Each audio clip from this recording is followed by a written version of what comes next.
Excuse me, ladies and gentlemen. Sorry for the interruption. You're now tuned into the Humbly Arrogant podcast. I'm the antagonist himself, Rock B. Wildin'. And it's the Rebel RHOME. We around. And we back, episode 31, and I am excited about this episode. I would like to bring back a friend of the show. Actually, she was a friend of the last show. Unpopular opinion. Right. Pardon me, I'll be forgetting. And well, first off, let me give you a proper introduction because you definitely deserve that, right? So, I even wrote it down. So we have author, actress, poet, and influencer, Miss Kira J, everyone. What's shaking? Come on, man. You gotta say it, do the thing. You know what I'm saying? You know, plug everything. My name is Kira J. I am Kira J all across social media. I am creative from Harlem. I'm a Leo, and I am a professional male basher. I must say that every time I enter into a space with men to know that it's about to be war. No, I'm fucking with y'all. Yo, what? I'm about to say what? Yo, I'm fucking with y'all. First off, thank you for coming back to the show. Of course. I felt like, even though our episode was like one of the most played out of all the episodes I have, thank you for that, by the way. Really? Everybody love you, yo. Like, everybody, like, really fucking love you, yo. So, before we start, like, how'd you even get that initial connection with the people? Like, how did you... I know we talked about your origin last time, but I don't think we asked this part. Like, how you got that? Just being transparent. I think that people love that they can relate to me more than anything. A lot of people on social media be trying to show you their highlights. And I show my highlights, my lowlights, the good, bad, and the ugly. So I think that's what make people connect to me more than they do a lot of other people. And I think since the last time you have a new book, right? Yes. I think I got two. Yeah. So plug 2 books. Then. Yeah. Oh yeah, we recorded 2018. Yeah, I got my first book, Naked, is the one that I wrote when I was a teenager. Okay. And then I have Breaking Points. Okay. And now I have The Healing Points. And part 4 of my book collection will be out this fall. Well, congratulations to you and all your endeavors. Also, congratulations. I think I saw you put somewhere that you are you have an NFL deal, no? Oh no, I did a speaking engagement for the NFL. Oh, so tell us about that. It was amazing. So basically the NFL, was trying to launch initiatives on how they can better serve and understand the issues with the Black community. Okay. So, everybody knows I'm just so opinionated. They kind of brought me in to have a conversation and do some poetry about where things can be better served, where attention can be better spent. Okay. Well, congratulations to all your endeavors and stuff like that. You anything you want to add before we jump into the antics? Nah, that's fine. You would like turning one of your books into a movie or something, right? My second book was a movie. Your second book that was a premiered movie. at AMC theaters. Yes, Breaking Point the movie. There would have been Healing Point the movie, but with COVID, can't film and be outside. But coming soon, part 2 of the movie series. So you're a screenwriter too. Yep, write movies, write books, write music. Do you direct it too? Got plays coming out. Yeah. Oh shit! You just so all around talent. With my movie, I wrote it, I starred in it, I directed it, and I edited it, and I did the casting and the wardrobe and everything. Like, yo, that's what's up. That is real. That's really important. You know what I'm saying? You are a real creative. It's not like. That's why I don't really put the hyphen on it, because it's just a creative. We just create everything, Right. We could paint, we could sing, we could do. When you're a creative, you could do a little bit of everything. Right. Yeah. Now, I'm sorry to all the listeners if you are looking for an interview. We don't really do interviews on this show, so we make sure we get the little bio, because I for one, I just hate bringing people on the show to interview them. I don't understand that. Like, you're such a personality. Let's have a genuine conversation. Okay. You people want to hear what you have to say. So that's why you're on the show today, right? So let's get into the show. But before we get into the show, I have a new unpopular opinion. And this is actually a conspiracy, right? So here's my conspiracy. Try to follow me. Don't judge me. It's just what I think. No room for judgment. Right. Okay. So I was watching this new Justice League Snyder Cut shit, right? Okay. And I was watching, and it has a lot to do with aliens, right? Right. So then I had thought to myself, right? People fear what they don't understand. Of course. Name something on this earth that people fear that they still don't understand. just in general? In or general. Like, Just name anything you can think of from the top of your head, both of you. Cancer. Like the disease? Yeah. Yeah, cancer. Hate. People don't understand Love. hate. So, where I was going with this, Life. Purpose. black people, they still fear us because they don't understand us still. And we're defined by, we're a race of black people, right? Mm-hmm. So we're not human race. We're black people, right? So what if we are aliens from another planet, bro? And we inhabited Earth, and that's why they still fear us. I know. You making that face. No, I'm walking with you. But look, I'm walking with you. People fear what they don't understand. We could be wherever. I totally agree with you. To white people, we're still feared. So I'm like, yo, I was thinking about some special humans on this earth, right? The first person I thought of was Usain Bolt. The fastest man on this fucking planet is black. Mm-hmm. And the woman, Kari Richardson. Oh, yes. Fastest man and woman on this planet is black. That is superhuman, bro. Like, it don't matter how much. I'm pretty sure you can speak to a lot of athletes. Even you can watch the Olympics. It doesn't matter how hard you train. Usain Bolt is faster than you. You can train for years. He has a superhuman ability. He trained. Well, of course. But that's also a God-given talent, right? Yes, you can't teach speed. You can't teach that, right? You can't teach speed. LeBron, freak of nature. Like, the things that he's able to do, On the basketball you court, cannot teach that. You cannot teach that. Jordan, you can't teach this stuff, right? And we're so dominant in certain areas that it's almost superhuman. So what if us black people are aliens? That's my unpopular opinion. I wrote a screenplay about this topic, similar to yours. Okay. That black people were the gods that were on Earth. And that's why we were able to use our genetic makeup to create all the other races, right? Right. Spanish, Asian, whatever the case is. White people were aliens from an outside planet. This is in my screenplay. Okay. And when they came to Earth, their mission was to destroy. And if you look at the history of the world, what do? Conquer and destroy everything, everywhere they go. White people cannot know peace. They don't know balance. They don't know anything but greed, right? Right. That's some alien shit. The shit we do ain't alien. That's some alien shit. You know what? I never thought of it like that. So we ain't the weird ones. We the gods. That's absolutely we true. put here to love on our earth. We're connected. That's why we have such powers when we get sunlight. Right. Because we're supposed to be here. And the sun burns them because they ain't supposed to be here. But I don't know. I just been like into mad alien shit. And there's this dude at my job, like, he's a super conspiracy guy. Like, that's all he talks about is aliens all day. And at first, you know, I was looking at him like, yo, that sounds stupid. But then it wasn't until Chris Brown a while ago. Mind you, if you try to look for this clip, you cannot find it anywhere. Remember when Chris Brown was in his mansion or whatever, and he pointed his camera at the sky and there was something flying across the sky. Mm-hmm. Can't find that video no more. So I was like, nah, bro, that's a fucking alien, bro. Like, that's not no fucking rocket. I mean, you're not shooting no rocket at 2 a.m. It's been a lot of shit. Like, I was listening to an episode of Joe Rogan, and they were talking about this army base off the coast of San Diego, and how it's something that they see that goes from 1 foot off the ground to 80,000 feet in the air on radar in like 1 second. And like they'd never seen what it was. They just see it on radar. Like, so there's aliens here. Yo, bro. And then when I watched, you know, you're probably not familiar with these characters, but Martian Manhunter, like, I'm not familiar with this. Well, he's one of the Justice League guys. He's a black guy, but he's an alien in the inside. You know what I'm saying? He got telekinetic powers and shit. He's just been living amongst us for fucking centuries.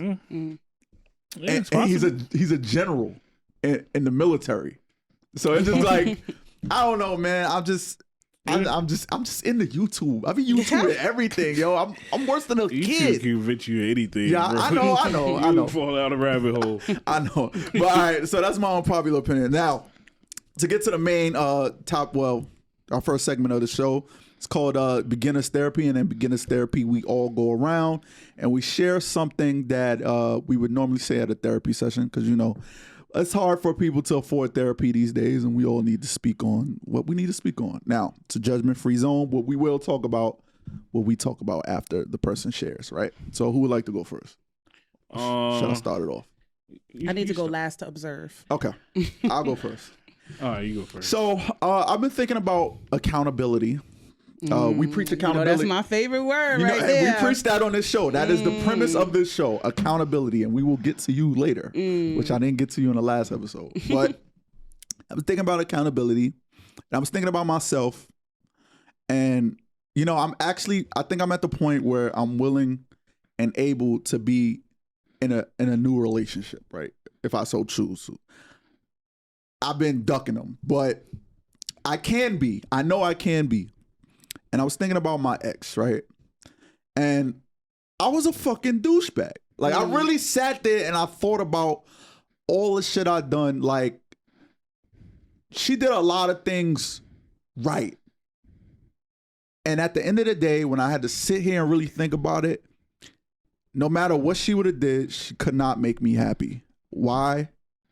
Because I wanted to fuck other bitches. But I wasn't going to cheat.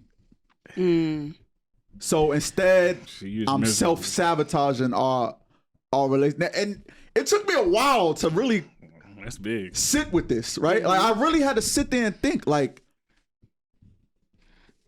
what could she have done that would have probably made me happy? Threesome? No. Maybe. You said you wanted to fuck other bitches. Maybe. But, I've been reading a lot about these threesomes, especially with the shit with Sweetie. If you're not sexually attracted to a woman, so I get it now. Now, when I think of it like that, I get it. But right, what could she have done to, like? And we had gone through so much shit to that point where it was just like, yo, I just want to give up. Like, I want to give up. And when I did give up, what's the first thing I did? I went to go pursue all the temptations that I felt the whole time. Where I want to be, Donnell Jones. Right. And, here's the thing with me, though. There was no regret. That was like, yo, I got to get her back. Da, da, da, da. Like, I was happy being a hoe. Why wouldn't you be? That part I can't figure out. Like, why am I happy being a hoe? Right? Is it just in my human nature as a man to naturally feel like I have to fuck multiple women? Now that I'm 30, well, then again, I was in my early 20s. But now I don't feel like that now. Now I feel like I got it out of my system. But right. It's important. Why is it, as men, that we do this? It's not men. You think it's people in general? I think it's that age group in general. And I think that a lot of people at that age group, when you're supposed to be exploring your sexuality and freedom, tie themselves down to monogamous relationships that we ain't ready for. Right. The early 20s is supposed to be for dating and figuring out what you like and having fun with different men and women. Right. But we fall in love with the idea of love, and then we hold ourselves back, and then the other person suffers because you're feeling guilty for doing something that you're supposed to do. You're supposed to be a 20-something-year-old kid having fun. You're not supposed to be thinking about marriage and tying down and commitment at that age. Okay. Two things. So you're feeling guilty for something that is natural. It is very natural for a 20-something-year-old to do what a 20-something-year-old do. So the thing that I like that you said was, I was not willing to cheat, but it was nothing that she could make me do to be happy. And you also said that I didn't feel guilty. You didn't feel guilty because you didn't do anything wrong. Society wants you to think that doing that is wrong, but we also deny ourselves a lot of pleasures for things that we're supposed to be doing. You are supposed to be in your early 20s and act like you in your early 20s, especially child-free, especially marriage-free. So why would you feel guilty about that? I want to know where does it, well, you go ahead. Yeah, I got two questions. One, why do you feel like that's what you're supposed to do in your 20s? And two, why do you think you're supposed to get married later? Well, that's a great question. I don't think that that's something that everyone is supposed to do. I think that if it's in you to do, then you're definitely supposed to do it. Because if you watch people who is in them to do that and they deny themselves that and be committed young, then they pay for it down the line. Whereas you have a bunch of 21-year-olds who it's in them to be committed and they don't have these problems and these ideas. Right. That lust is not in them. Their idea straight out of high school going into college is marriage, wife, kids, whatever the case. That's what's in them to do. I think that you have to do what's in you to do it. If it's in you to hoe, then hoe. It's what you're supposed to do because it's in you. You're not supposed to do nothing that's out of your character. So if it's in your character to be committed, then by all means, don't even try to hoe, because you're going to lose your... People who is in their character to be committed lose themselves trying to do what's in the character of a hoe. I tell people that all the time. You might not be able to do what I do, and I might not be able to do what you do. Everybody has to do what's within them to do at that age, especially. Now, when did you realize this? Because I'm pretty sure Today. you weren't always like this. Today. Nah. Yeah, I was. It was a period of time where, say 16, right? Okay. 16, I'm having fun. I'm dating a bunch of guys, da-da-da-da-da. And then when I met my daughter's father at 17, it was like, all right, I'm done with that. It's in me to settle down. I didn't even desire to go out there and date a bunch of guys. And you know how a lot of people feel like, oh, you know, at that age, I'm going to be missing out if I don't stay single. Right. It wasn't in me to stay single, so I didn't miss it. Right. And I realized that it was in my nature to be tied down at that age, at that point in my life. So it was just like, all right, you got to just know who you are. Okay. And if you know who you are, you're never going to slip, because you're going to do what's in your nature to do. Right. You was trying to do something that was out of your nature at that time, like we said, right? Because it's not out of your nature for good. Right. But at that time, it wasn't what you were supposed to be doing. So I thought about how I grew up, right? Now, I grew up with a single parent. I don't know my father, never had a relationship with my father. Anything I learned about women from the streets, the guys on the block, OGs, whatever, shit around. And I'm like, well, you're right. Like, where did I get this instinct that, you know, I'm supposed to be in a relationship, I'm supposed to be tied down? And I always ask my guests this question, like, well, I'll try to when I remember. And it's just like, why is it that monogamous relationships are so important? So why do you feel that way? Like, do you feel monogamous relationships are important? No. I feel like whatever is in your I'm very big on individuality. Okay. And this is what I try to preach to people. Mm-hmm. Polygamy is very important to some people. Monogamy is very important to some people. Polyamory is very important to some people. You have to know what's important for you.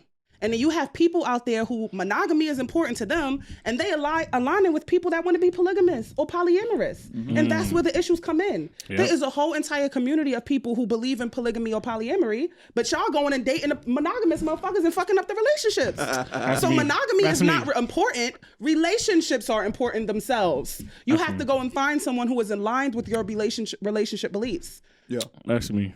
You going and dating monogamous peoples, and you know you're supposed to have 2 or 3 relationships. Like, it's not natural for everybody to be with the Western thinking of, I need this one person. If it's in you, it's in you. If it's not, it's not. And I think that's where we make the mistake. And that's the thing. Like, it's Western thinking. Yeah. Like, you don't hear nobody else jacking this. Programming. Yeah, like, it's Western programming. I don't know. That's my vent. I don't want to take too much time with this because we got to talk about. But that's my therapy session. Yeah, I mean, I wanted to talk about that too, but whatever. It has something to do with a tweet that you tweeted. So I'm gonna read one of your tweets. Here we go. Women, I want a man who's completely honest with me. I feel like if I ask him something, he should tell me it's my business. Men, how many sexual partners have you had? Women, why does it matter? Yes, that was a big deal on Twitter and Instagram last week. I got reported for that, actually. Really? Yeah. Oh, the women didn't like that because it's basically because you followed up saying. Well, it was about 20 tweets connected with that. It was a whole conversation on how we project these things that we're not willing to. You know. And so I was on like a dating site or whatever, a dating app or whatever, and I was talking to this young lady, and she was like, she was older than me, but in her profile it said she was 30. And so I was like, what you mean? Your profile says you're 30. She's like, oh yeah, I don't like telling people my age. I'm like, but in your profile, you say you want people expectations. You want them to be upfront. Yo, that's on everybody's profile, bro. You want people to be upfront about their expectations. Right. I'm like, you're not even being upfront about who you are. Right. Like, how could you request this from somebody? Mm-hmm. Like, you don't think that's hypocritical? Like, yeah, that's the word. hypocritical. It's just like women, like they when I'm on these dating sites, they won't post that they have kids and stuff like that. And then you get on this shit and then you speak to them for, like, oh yeah, I have a kid. Like, but same thing, the expectations, like you put everything out there. Like, and it's like you want to, and you want to know everything about a dude or whatever and what's going on with him, but you can't talk about, I mean, some people care about body count or whatever, but you don't want to talk about that or who you been with or how old you are. Yeah, that was the thing for me when I tweeted that. I know what I want, I can match. So I can always return what I require. So I'm fully transparent. Whatever you ask me, nothing's off limits. So I need the same energy back. Right. So when people are going, why does it matter? I'm just like, oh my God, imagine if a man said that to you. You cannot tell somebody what matters to them. Right. So just because it might not be important to you, don't mean it's not important to me. Absolutely. If it matters to me, it matters to me. I need to know. You can decide what matters for me.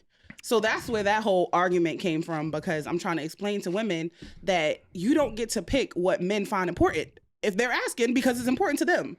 Whether you want to go and date someone who is not important to them, that's a whole nother conversation. Right. But if a man is saying, hey, this is important to me, and you're going, well, it's not important to me, so I'm just going to lie or tell you it's not your business. It's like, come on, that's unfair, especially in adult dating, because, you know, the 21 and unders, kids is liars. You know what I mean? Like, these motherfuckers is liars. But it's like, once you get to a certain age, it's like, you still lying at this big age? Oh, no, I'm not doing that. Yeah, and women just seem to think that it's okay. Like, women just continuously seem to think that what they feel is reality. Well, it's men and women. We as a culture in general, we think that our opinions are law. And we don't want to we don't want to give out what we're requiring. Right. So you'll see women going, oh, I need a man with the 6 figures and she's on food stamps. You'll see a man talking about, oh, I need a bad bitch, she gotta be fire, and his hairline is receded and he's overweight. You know what I mean? It's like, we can't match the motherfucking shit that we asking for. So here we got a whole generation of people, it ain't adding up. Right. It ain't adding up. So if I want transparency, then I'm gonna be transparent back. Yeah. You're very aware. Yeah. Right? Yeah. Like, it seems like, and I told you this on the last show, like, you seem to be very aware with what's going on. So do you get a lot of pushback from your audience? Hell yeah. I told you that tweet got me reported. We had a whole argument. They made fake pages. I got banned from going live for a little while. It'd be a whole lot because people don't like accountability. They don't. And people don't like to look at themselves. Women. Right. So it's like, it's men too. It's men too. It's men too. You know what I mean? Women? Well, I will say this. The men on my page like the accountability because the way I say it doesn't come from a place of attack. It comes from a place of understanding. So I can say the same thing. Women feel attacked when you say they're not accountable. But this is the thing. The way I talk to men and the way I talk to women are different.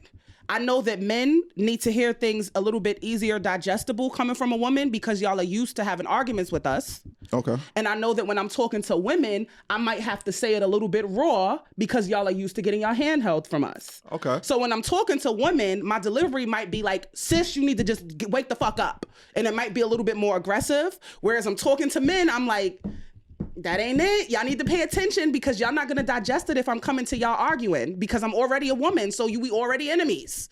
So that's not true. I disagree. You gonna disagree with my experience? No.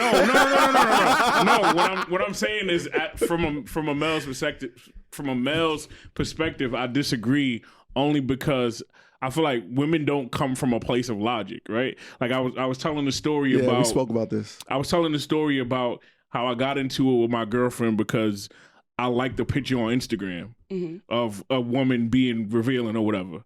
And it's like, well, do you have a problem with me watching porn? And she's like, no. I'm like, so what's the difference? Like, tell me what the difference is. And that's where it comes in. Like, we don't understand because logically to us, this shit is no different than porn. If somebody is being revealing on Instagram and somebody make a video on Pornhub. I think that a lot of women feel attacked by the likes because the likes are so public. Every time I have a conversation with women, I will say, I don't give a shit about Instagram or likes. My nigga, watch the stories, like the pictures. I don't care. That's irrelevant. But I know that in the girl community, It is a big deal, especially in the male community too. Motherfuckers will screenshot that shit and be like, look at your man up in this girl likes and like that it becomes that. Petty. It's very petty. And men do that too. If your to woman each was other or like their girlfriends? to the pairs. So for example, if your girl it's the sexiest guy alive and your girl is in the likes and stuff, your homeboy might screenshot that like, look at your bitch, she watching and stuff again. Like that's where the likes and the stuff come in, because then it gets thrown in your face from outsiders. When we were younger, I agree with that. When we were younger, I think the whole concept of liking and being mad about likes is a young person's game anyway. Nobody should even be worried about that at this age. At this age. So was that an argument that you had recently? Or was this a throwback? Last year. Well, she was pregnant, no? Before. Well, so maybe it was 2 years ago. They go to hormones, you know what I mean? Like, it could have just been her being in her feelings through to that. Because it's like, I like Carol, man. I really like it. Yo, all right, so before we get into your therapy session, how do you feel about Kevin Samuels? I'm just curious. I don't really feel no ways about him solely because he doesn't offer unsolicited opinion or advice. Yeah, people come to him. So I feel like you can't be mad at somebody that people are calling in to hear their opinions. Women tag me all the time. Kara, speak on Kevin Samuels. That's why I asked Kevin that. Samuels said this. Kara, what do you think about Kevin Samuels saying that? And I'm like, y'all calling his show. He showed his hand. And that's why I say you speak from a place of logic. Logically whereas speaking, women is like attacking him for people wanting his opinion. He showed his hand. He said, this is how I think, no matter how ignorant or no matter how disrespectful, these are my thoughts. So how are you going to be mad at the people, like y'all mad at him, be mad at the people that's calling to get those opinions. Now, if he was pulling up random pictures of women on Instagram and social media to dig them apart and say, oh, you got kids and you ugly or this or that, then I would have a problem and feel like he was a bully. Right. But if you know his opinions and you're calling his show, then what you want my opinion on it for? You signed up for that. I feel no ways about him. I disagree with a lot of his views, but it is what it is. Everybody is entitled to their opinion. And what I do, I learned this from Will Smith. Will Smith did a video years ago where he was saying that he would wake up every day and get mad when he turned on the news. And then it resonated with him one day, like, why do I keep turning on the news? Right. Like, I just don't have to watch the news because it's going to make me mad. So whenever I see Kevin Samuels in the hashtag or Kevin Samuels on the video, you know what I do? Keep scrolling and I don't be affected. So that way when people be like, did you hear what Kevin Samuels said? No. Because what he said would bother me, so I'm not feeding into it. Why watch it? We give these people the platform by feeding into them, and people don't realize that you have the power. You can keep scrolling and then the whole hype around it dies. I listened to nothing he said. I've seen about 2 or 3 videos. I realized it wasn't my cup of tea, so I don't drink it, and I keep the fuck scrolling. Like, he has no effect on my day to day. Carol gets it. She gets it. Look at Logic. No effect on my day to day. Shit, man. Look at Logic. Yo, this is Let walking the pastor say amen. accountability right next to us. We are Scroll with past that accountability right now, bro. Absolutely. All right, but it's your turn for your therapy session or your event or anything that you like to talk about. Damn, this is hard because I feel like I talk about everything. You could give something praise if you want. You can give a shout out. You can do whatever you want to. Okay. Something like, you know what I'm saying, advice for the listeners, because you are a personality. So okay. What would they... So my biggest advice, I would just say, self-awareness is key. Because if you know who you are, you'll never become who people tell you who you are. Right. So that's why I'm able to avoid a lot of the things that people get caught up with on social media, is because I log on and I know who I am. And, you know, that comes from having these therapeutic type conversations. That comes from being told about yourself. That comes from diving into your mistakes and your past and your regrets. And I feel like I've done a lot of the work. I still got a lot of work to do, but I've done a lot of the work to get me to this point to go, okay, this is where I'm at. This is where I'm trying to go. This is where I've been. And that's where that goes. What would you say is the biggest thing that helped you with your self-awareness? Like, that absolutely, helped you that's be a great self-aware? question. Oh, so I always talk about this. So there's this thing called like accountability partners, right? Okay. So it could be a friend, it could be your husband, your wife, whatever. So the first guy that I dated after I got out of my 10-year relationship, I always talk about he's like how my accountability partner. Mm-hmm. So I was still fresh out of that breakup and I was heavy into the fuck men mode. And I'm sitting there crying every day. I'm on Instagram. I can't believe this happened to me. Oh my God, he left me. He had a baby. Single mother, blah, blah, blah. And then the guy finally was just like, I'm so tired of hearing you complain. Like, at what point do you say, okay, this man is cheating on me. Either I'm going to get an STD or he's going to have a baby? Because you know that's what comes with sex, right, Kara? At what point do you say, okay, he's cheating, I'm staying, he might not stay with me after this baby gets here. Like, you know, that's what comes with someone who's showing you they're not committed to you long before the baby is created. Right. So why are you then going out there and complaining and running with this narrative that you're a victim when you signed up to play that role? And I sat back like, well, I'll be damned.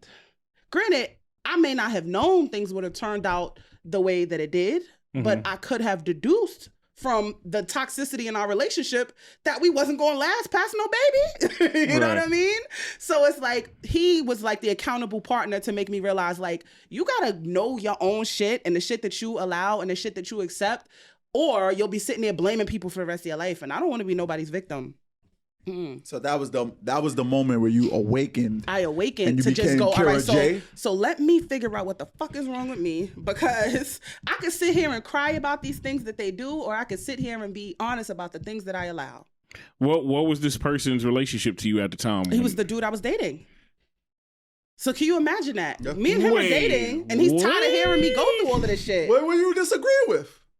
Accountability partner is accountability partner. No, I'm not disagreeing. That's just wild. Yeah. That's why I said, remember, we were talking can't be honest with the person you before camera was rolling, we were talking about how I was dating too soon after I had a child and I drug him through the mud. Yeah. It was like, he didn't sign up to be my accountability partner. He had signed up to be a rebound. And he became my accountability partner because I had so much baggage and damage. And he was like, girl, I'm tired of hearing this shit. Get it together. Like, wow, that's big. It's big, yeah. Okay. So that's the therapy session. Ooh. So that was nice, man. Yeah. That's one of my favorite ones, bro. Because you were actually the first one to actually listen. Oh, you want some? Yeah. I was trying to get up you were the first one to actually like listen and like not interject during the therapy session. So thank you for that. Really? People don't let you get your thought out before they get their opinion off? Not on this show. My dad taught me to listen to understand. Shout out to all the fathers, man. Reply. Word. So, before we actually get into the next segment, we have Let's get into the toxic tweets. Yeah, so next segment is toxic tweets. We take to Twitter to try to find some very toxic timeline that we probably both share and share some of the tweets with y'all. Right. And just get your thoughts and opinion. So this comes from Officially Shy. And she said, the best sleep is under a toxic nigga with the fan on. I'm a nigga that's always hot when I'm in the bed, especially when I'm laid up with somebody. So I need at least the AC or the fan on. And yeah, I felt AC on in the winter? I mean, sometimes it depends on where you at. Like, if you laid up with a joint that's from the hood, you know, you got the project heat, you got to keep the AC on, my boy. Like, that's just how it go. Kara's the perfect one for this episode because I like to call you the toxic Avenger.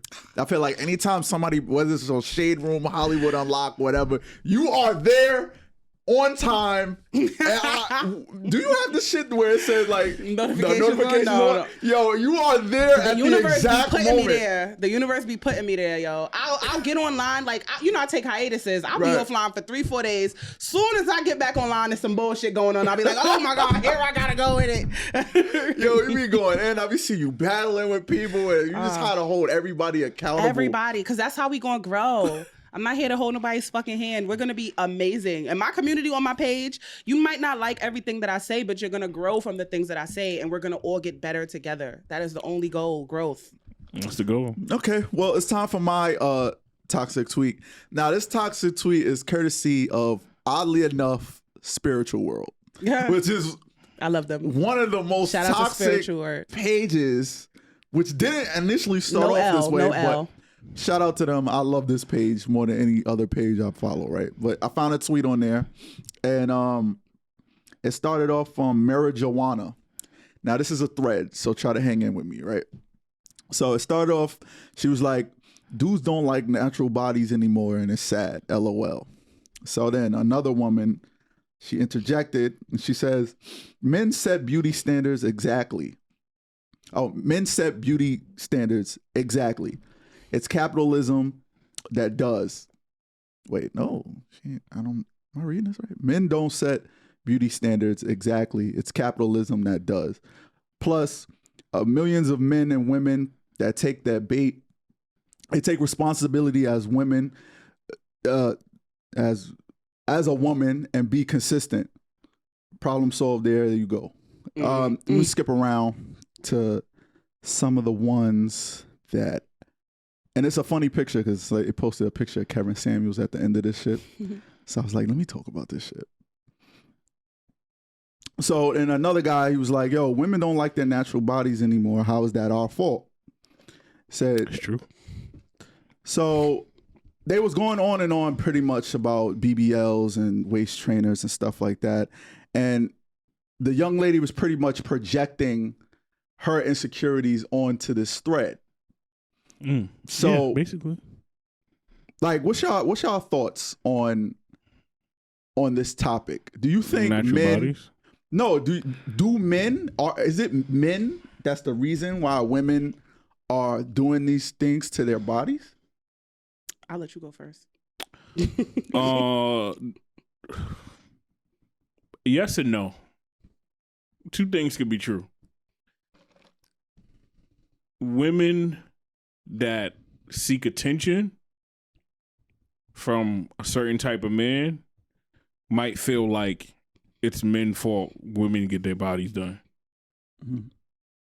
And then there's some women that just want to look like the women that they seen on Instagram. Like, I've had a woman tell me, oh, I went and got my body done because of Instagram. Like, she went and got her breasts and her ass done and then ended up getting a breast reduction later on because she was like, it's just too much. So I think both things are true, but there's plenty of men that like natural bodies. Like, I love natural bodies. Okay. Well, I'll circle back to a conversation that I often have with my dad. Okay. Where he tells me that hood niggas are women's fault because women go after the gangbangers and the hood niggas. So the minute that women decide we're no longer going to fuck with the gangbangers and the hood nigga, then they going to get their shit together and go, if we want to get the women, then we got to get the jobs and we got to go to school and we got to stop being on corners because men do that for the validation, right? If we decide we're no longer going to have kids or date or entertain guys that are not of a certain standard, then every guy will collectively go, you know what? I ain't getting no bitches. This shit ain't cool. We going to figure out how we can be the type of men that women want. This is according to my dad. So I placed that same premise on this and what something Dr. Umar said. If black men decide we're no longer dating women that wear weaves and we're no longer dating women that have blonde hair, then black women will probably go, you know what? I'm just going to go natural because this is what will get me the guy that I'm looking for. So it's like a partially to what you said, agree and disagree. But I definitely have seen more women getting surgery for the male attention than I have seen women get surgery for themselves. Right. Because it's women that would love themselves, but you love the attention that you get from the men more. So I'm not saying men are responsible, but it is a factor. Yeah, I don't think anyone is responsible. But it's those men that your dad was talking about.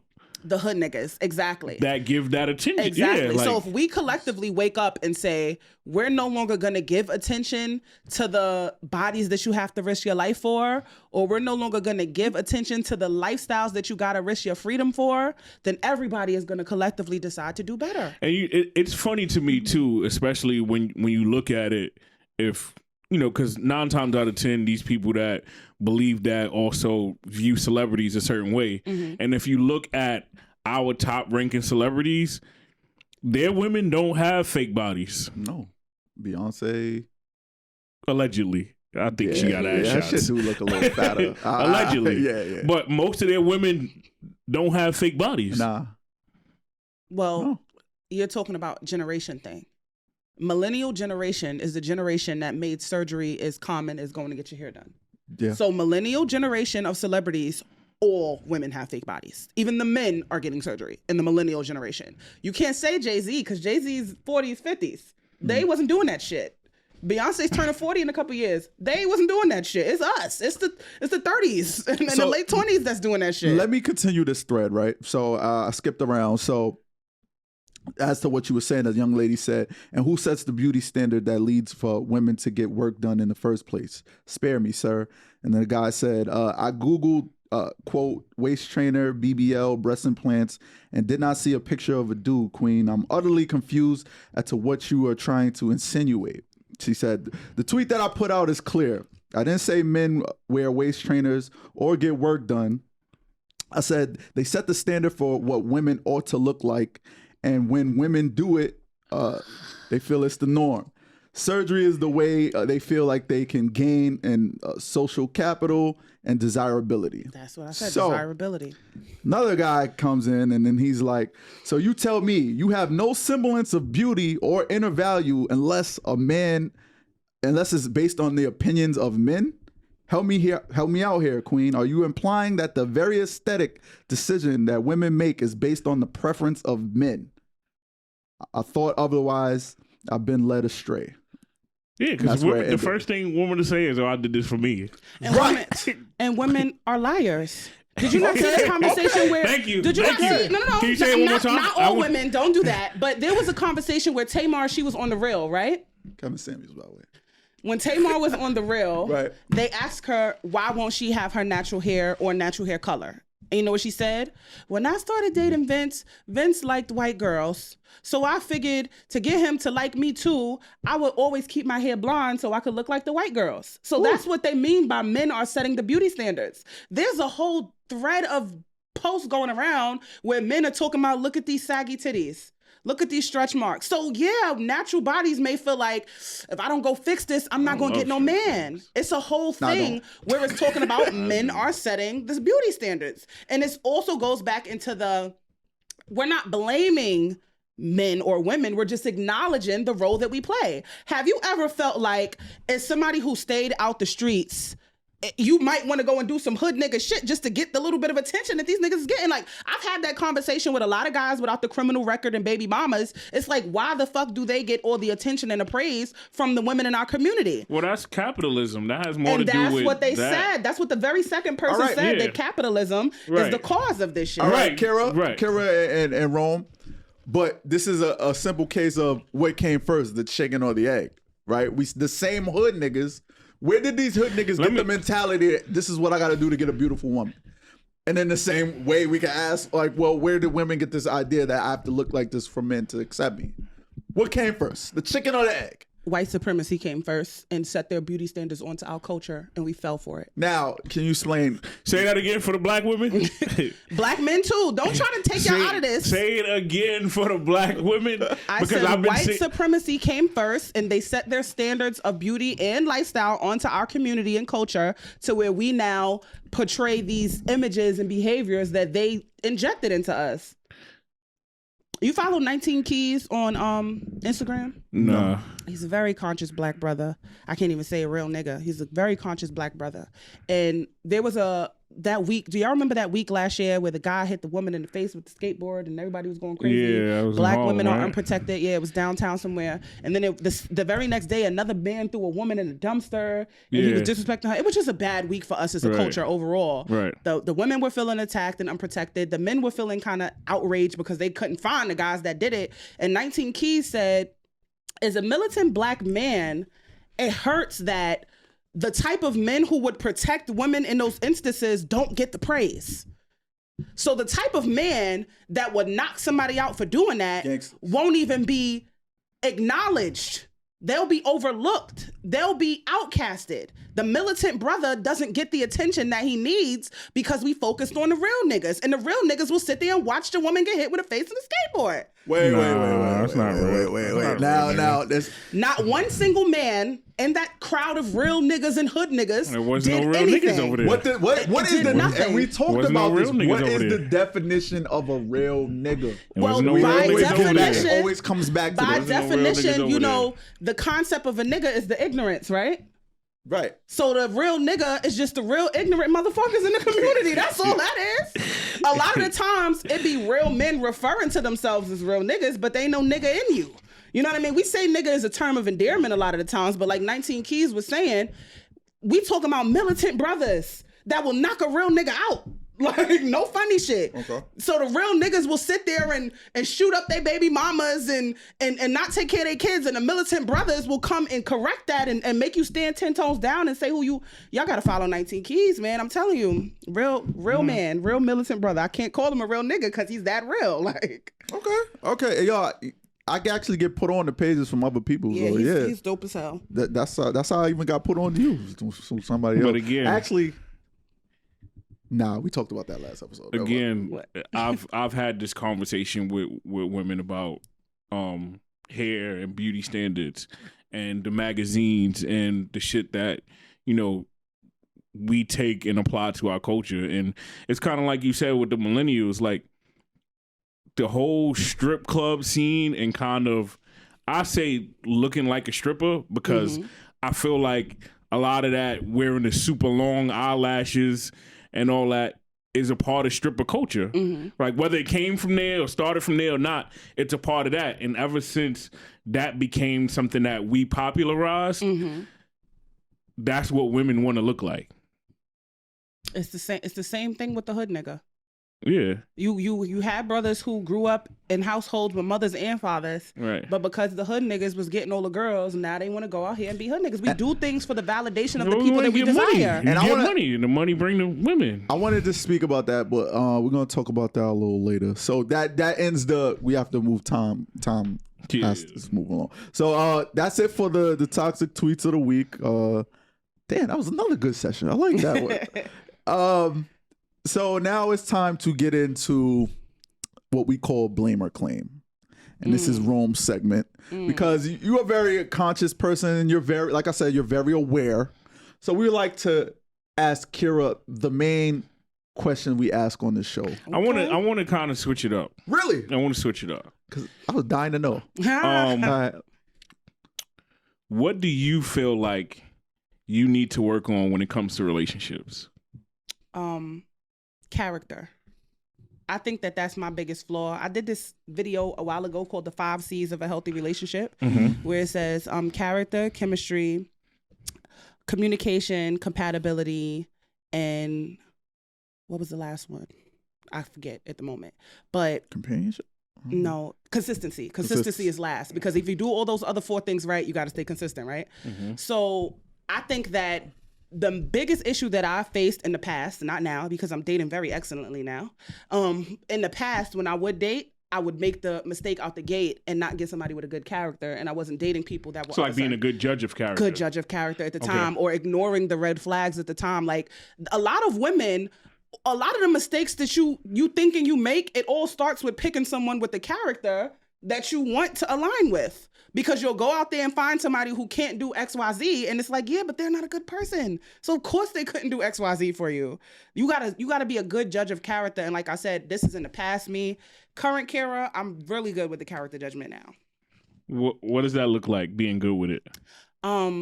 Just finding somebody who has the values that I want, who wants to go where I want to go with it, who has respect at the forefront of everything that they do.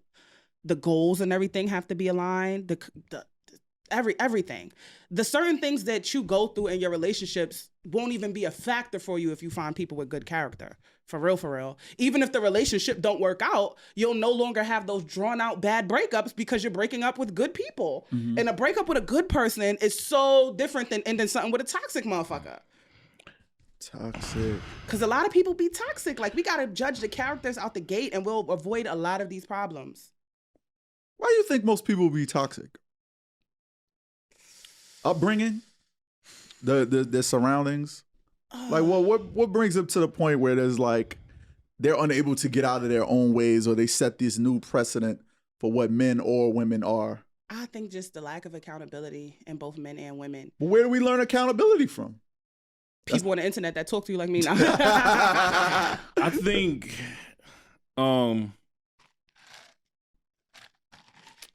I think specifically for our community, it might have something to do with like abandonment or security. I think it's hard for us to let go. And that's what makes things toxic. Like walking away from situations before they go bad. Like, even if they go bad, we kind of hold on to the good things right? Like we still hold on, like, damn, she's so, like we have attachment issues, right? Like, damn, like I don't like that she do this, but she does this so well, like, and I've never found this in anybody else. So you try to hold on and see if things are changing and shit like that. I think that's our biggest problem. That's how I ended up in like a 5-year situationship. Sheesh. 5 years. Yeah, I think attachments. Now that I look at it, we were not compatible at all. But she fucked my brains out. And it was hard. All 5 of the C's though. That's the problem. I know that now. But you know, you got to get to your breaking point, right? My breaking point was, damn, like that last time we initially had sex, I didn't even want to have sex with her no more. Her body banging everything. Like I was. That's how a man falls out of love. Yo, I was more in awe of, I guess, her body. But then once it wasn't like, and nothing changed about her body. But once I didn't want it no more, I was like, damn, I'm done. I had this conversation that said, you can only fuck a toxic person as long as you're broken. Fucking a toxic person is equivalent to dieting, right? So when you're dieting and you're eating clean and you're eating salads and you're drinking your green juices and your waters and everything, your fruits, your vegetables, you go back and try to eat that chicken wings and french fries, you're going to be like, cramps. This shit don't feel good. This shit weigh you down. So you can only fuck with people like that as long as you still clogged up. Once you clean your body out, you're not going to be able to eat that food the same. It ain't going to feel the same. You gotta tweet that. That's a word. That's a fucking gem right there. Word. You know why I say that? Because it be like when you drink and you in your most vulnerable moment, that's when you call that old joint up and you try to get back. Like we don't realize that we evolve past people even while they're in our lives. Yeah. And it's like, if you're not going to evolve with me, then you're going to stay where you at and I'm going to grow past you. I can't even do this. It don't feel the same. The nut ain't the same. It don't hit the same. The energy ain't the same. You're going to feel like something was taken from you every time you lay with them, right? Because you're not even in it no more. So it's important to know when you've outgrown someone to let go and get over those detachment issues. I'm very good with detaching now, because I went through a period of not being able to let go of the motherfucker. So since we're talking about that and you're the toxic Avenger, I think I have issues with what Rome and you are talking about as far as like letting go, right? So I honestly feel like I had the chance to like really sit there and dissect my life, right? And why am I built the way I'm built, right? When I was young, I always open up and talk about my life growing up. When I was young, always teased for the shit that I wear. Basically, tease for what these rappers rap about, getting it out the mud and coming from the struggle, right? When half of them didn't even really live that lifestyle. So I say, and this is an unpopular opinion again, that a lot of black men, based on how I was raised, or how I came up, rather, a lot of black men are only loved in the condition at which they can provide something, right?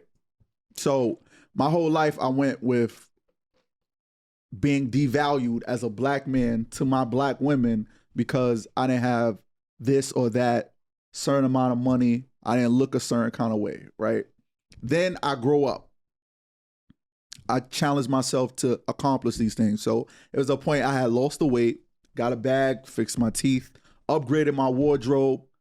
Now I'm fucking everybody. And now I turned into the very same thing that y'all complain about. But you didn't accept me for who I was then.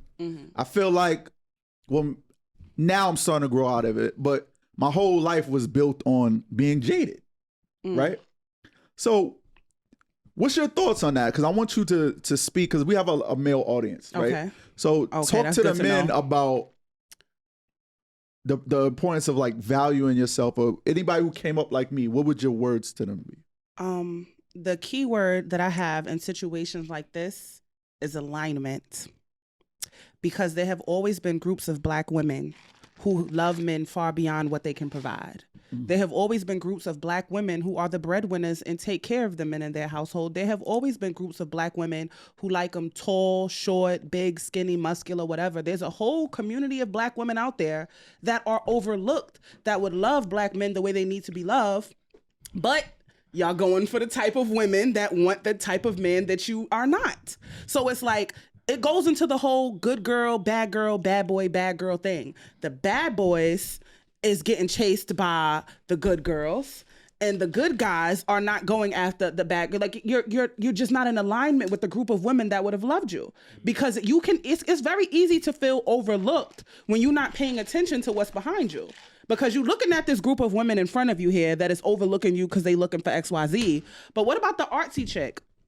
What about the natural hair chick who don't give a fuck about your money, your weight, or none of that? What about the bookworm chick? What about the comic book chick? Why don't y'all go after that type of woman who would have loved you beyond all of that provision that's coming to the table? And our culture pushes us to ignore what can provide for us and fill us in those ways because it's popular to always feel unwanted.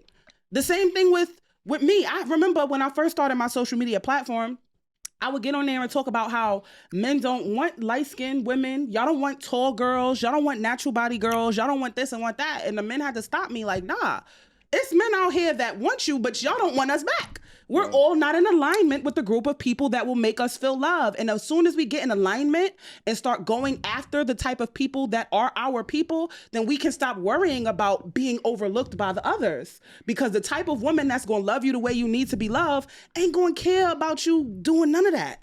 It's just about finding your person and being equally yoked with them. Now I date from a community of men who don't care about the whole surgical procedure and curly straight hair, and I can come around you with my afro and my gut and feel amazingly beautiful because I'm dating aligned. You know what I mean? Like, and that just goes with growth, as you said, because as a child you don't even realize that it's a whole bunch of people. It's like, what's that show with Laura and Steve Urkel? Family Matters. Right. That's where it came from. Steve Urkel is chasing Laura. Yeah. Laura. Oh my God, I can't get Laura. Whole time Myra is Bad. on you. Bad. Why you don't want Myra? Why Bad. you gotta go and have Laura? Because you're not aligned with going after the community of people that want you. We are taught to chase what don't want us back. And that goes into our value issues because we try to feel validated with things that ain't for us instead of finding that love in things that are for us. You can't help who you love, though. You can help what you're attracted to, though. If You You really? can train yourself to heal and not be attracted to what don't want you. Because if you're consciously going after things that are telling you, I don't want you, to where you feel that you have to change yourself to be wanted, then you can heal past that and go, fuck what you want. I'm going to fix myself and do the inner work to say, I'm going to go align with people that want who I am. Is it really a fixing kind of issue? All right, it's an inner fixing issue. It is something broken within you if you constantly go after people who don't want you. I have an example, right? This is what carved my 20s, right? So I used to work at a nightclub called BB King's on 42nd Street. That was a nightclub. Right. That was the #1 nightclub in New York City, right? So I worked there. I worked the front door. I remember I hollered at this chick. I had no success with women in my age range. I don't understand for the life of me. So I'm 18 working in this club. I shouldn't even be there. So worked the club. I met this young lady, right? The older women fucked with me. You know what I'm saying? That's where I got my boost of confidence from. I guess that's why I'm always into older women, because they just always fucked with me. So I was talking to this chick, and we was kicking it, talking, you know what I'm saying? Like, I really was there, right? And then she says to me, right? She was like, yeah, you cute and everything, but baby boy, let me ask you a question. I was like, what? She's like, do you drive? I'm like, no. Is that gonna be a problem? She's like, well, you see how I look? I'm not going anywhere in anybody's cab or train. Mind you, she don't have a car. She's just fire. That's all she is. So since then, I really that wasn't the first time that happened, but that's the one that's instilled in my brain. Because I still don't have a car. And now I'm like, yo, why do I still obsess with getting a car till this day? Because my people is devaluing me because I don't have this or that. Even with the crib, I wasn't ready to move out my mom's house. I wasn't ready. Like, when I was fucked up for mad years because women who didn't have a crib told me oh, you're a man, you're supposed to have your own place. Mind you, you're sharing a room with your sister. So I hurried up and got the crib. Everything was forced on me by my own women. You know what I'm saying? Go ahead. Accountability now. Okay. Accountability will tell you when you went up to that fire chick, did she have an expensive bag? Did she have on like fly clothes? Did she have her titties regular. out? Did she have her butt out and stuff like she was peacocking for a certain type of man? Mm-hmm. So accountability will tell you that this certain type of woman is going after a certain type of man. What makes you want to go after the type of woman that wants that type of guy? You keep saying my women. Have you gone after the Velma, or are you always going after Velma the other? Fire. She's fire, but you get what I'm saying though, right? Everybody wants the Daphne. You would never date Everybody Velma. wants the Daphne, and Daphne wants the motherfucking Fred. Daphne wants Fred. Daphne wants Fred. But y'all will ignore Velma. Y'all will sit there and see Velma go after Daphne, and then when Daphne curves you because she wants Fred, be like, oh yeah, because it's the women that don't want me. And Velma's sitting there like, what the fuck? I'm right here. Kara, I was programmed. We were all programmed. I watched Uncle, I watched TGIF every It's the Friday. same thing. We were all programmed. Uncle made me believe that you can get Laura, just keep trying. You know what I'm saying? And the street and the said, lesson you were well, supposed to take from that was go after Myra. Fuck Laura. But life is not really linear like that. Like Myra don't be fire. The real Myra in real life don't be fire, bro. That's true. Not true. She don't be fire, bro. I will speak to the fact that I feel like I date women on both sides. Mm-hmm. Like I date women that are quote unquote fire, but I date artsy chicks too. Like and the vibe with the artsy chicks is always way better. Like they're very. I had this conversation with one of my best friends, Marlon. He was telling me how he keeps meeting these women. I'm putting all his business out there. Oh well, I said oh well. But he keeps telling me how he keeps meeting these women and they're materialistic and da-da-da-da. And I'm like, you meeting these bitches at parties with they Balenciagas and YSLs on, and you being surprised that they're materialistic and into money. Like you looking at the goldfish and being mad that the goldfish want the gold. Go and get you a regular fish that don't care about all of the shit that you saying you don't want to have to become. And you know what he told me? I shouldn't have to fuck with no throwaways. Oh wow! He said I should be able to go and get the one that I want, and I said you're consistently choosing and complaining about the type of women that you keep getting, but you're choosing them. Materialistic women want men with money. That is it. If I like nice things, I want to be able to buy them myself, or I want to be able to get men that buy them for me. Stop going after materialistic women than being mad that they're materialistic. There's a whole community of women out here who don't give a fuck about that. And y'all will ignore the Velmas to chase the Daphnes. They don't come outside. They're not at brunch, bro. They're not at brunch. They're not at brunch, places, nigga. They're at the museum. We're at the museum. We're at the art gallery with the poetry show. I'm like, it's COVID. Poetry show. Fucking COVID. Yo, we not outside. It's COVID. The girls who don't care about that shit is at the poetry concert looking to find an artsy nigga too. Like, that's the same thing with women. You going after the drug dealer popular guy and being mad he got 80 bitches. If you don't go and get you a guy with a regular job who's, well, granted, everybody cheats and everybody has their issues. Not everybody. But I'm saying, not everybody. To align yourself or go after a specific type of guy and then being mad when the guy does what it's in his nature to do because he's a specific type of guy, it's insanity. The definition of doing the same thing over and over and expecting a different result is insanity. And that's why I don't feel sorry for Sweetie, who just broke up with Quavo. Like, all right, now you got every Birkin in your... You know he was doing you foul, but you willingly took every Birkin that he could ever buy. You know what I'm saying? And then you realize, like, I can't take that shit no more. Like, it doesn't matter. This is how we were trained, and this is why I feel like Offset... Yeah, if you're going to cheat, you got to buy something. But this is how I feel like Offset and... what's the other one name? Offset and Quavo. Oh. They the ones in relationships. Offset and Quavo... This is how they were trained, especially growing up. And, I spent some time in Atlanta. This is how women are. Like, yo, you get the bag, then you can get us, right? So they did that. Now it's like, hold up, bitch, I got money. Sorry for using the B word. Like, yo, hold on. Like, I got money now.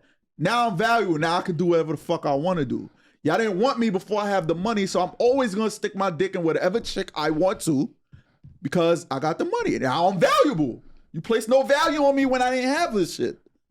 So this is why I feel like these guys are the way they are. I seen a post that said that men complain about gold diggers, but they really love gold diggers because the first thing they do once they get money is go after the type of woman that wouldn't talk to them if they didn't have money.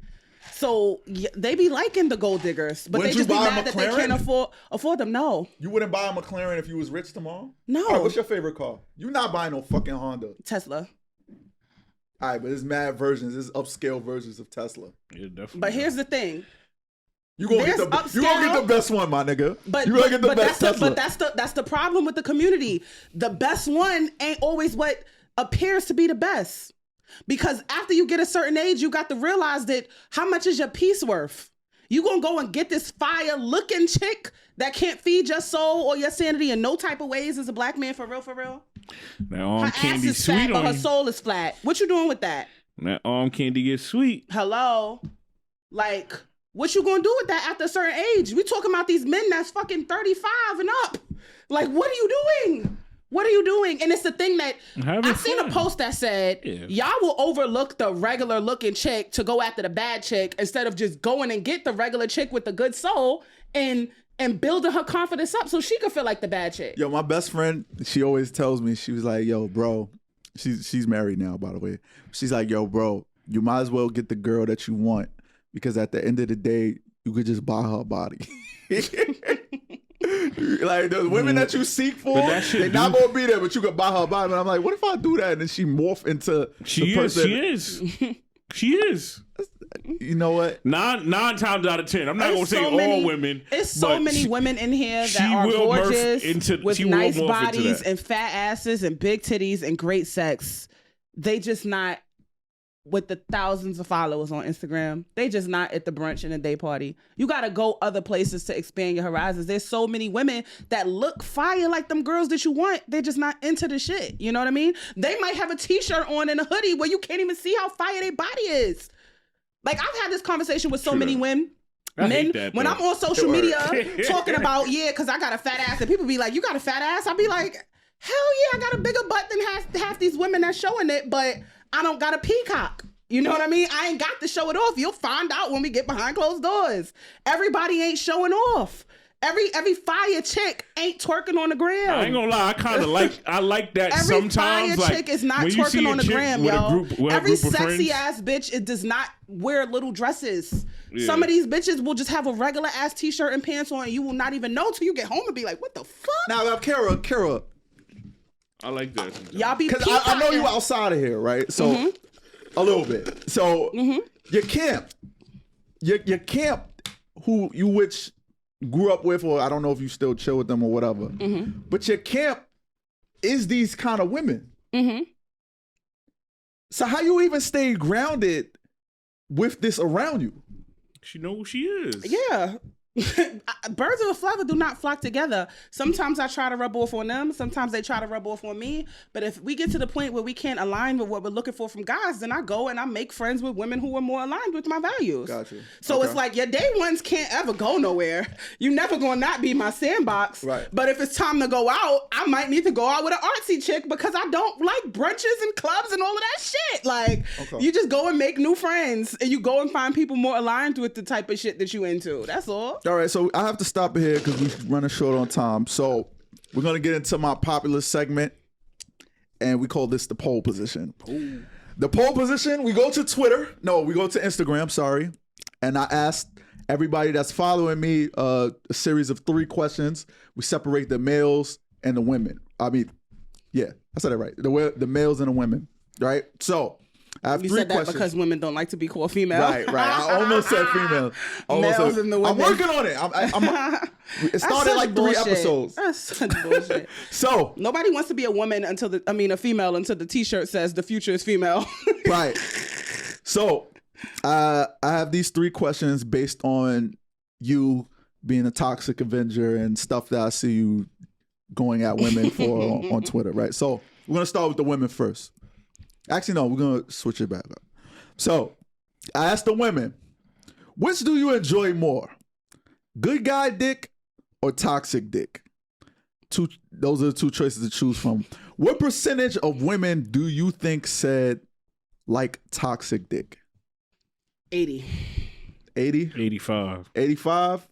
Survey says 37% of women said they like toxic dick. Which means they lying. 63%. I think they're lying too. They're OD lying. If that was the case, then I wouldn't have so many followers of women that's trying to break free from their toxic dicks. Bitches love toxic dicks. Women love capping, yo. So I asked the men the same question. Which do you prefer sex-wise? Good girl pussy or toxic girl pussy? What percentage of men you think said good girl pussy? 23. I think more men like good girl pussy because that alludes to them that they might not be out there like that. Okay. 46% of men said they like good girl pussy. No, that's not a bad 54%. So it's close. It's close. Probably off by like 2. So, next question. I asked the women, when you're thinking about your best sexual partner, did the good guy ever outperform the most toxic lover you had in bed? Two answers to choose from was sure did and not even close. What percentage do you think said not even close? 70. 85. Now, do you think did you ever have a good guy that outperformed your most toxic lover? It's a Personally? tie. It's a tie. It's a tie. I just got out of a situationship with a good, amazing guy, and that motherfucker, he got some toxic dick. Like, what? Is that even possible? Was he toxic in his past life? Yes. Okay. I caught him straight out his whole phase. Okay. So I got all the rebounds of all that wholeness in him. All right, so what percentage y'all said now? I think I said 70. She said 70. I said 85. 85. 38% of women said not even close. Which means The good guy dick? the good guy dick was 62%. They tie their emotions to sex, so I guess. I don't know, man. Well, that's also because, we getting older. Well, Nobody honestly, really wants toxic dick anymore. Honestly, I'm a you good want the guy. toxic dick on the good nigga though. Woo. Right. I'm a good guy. Like, Shut the fuck up, bro. If I had like an overall, like if it was like 2K stats, like Your overall is like 72, nigga. You toxic as fuck, bro. Nah, Well, the Rome that I got to know in the beginning was toxic as fuck. I'm like you might have changed now. Based upon our conversation off camera, I'm gonna go ahead and say you toxic. Go ahead to the next question.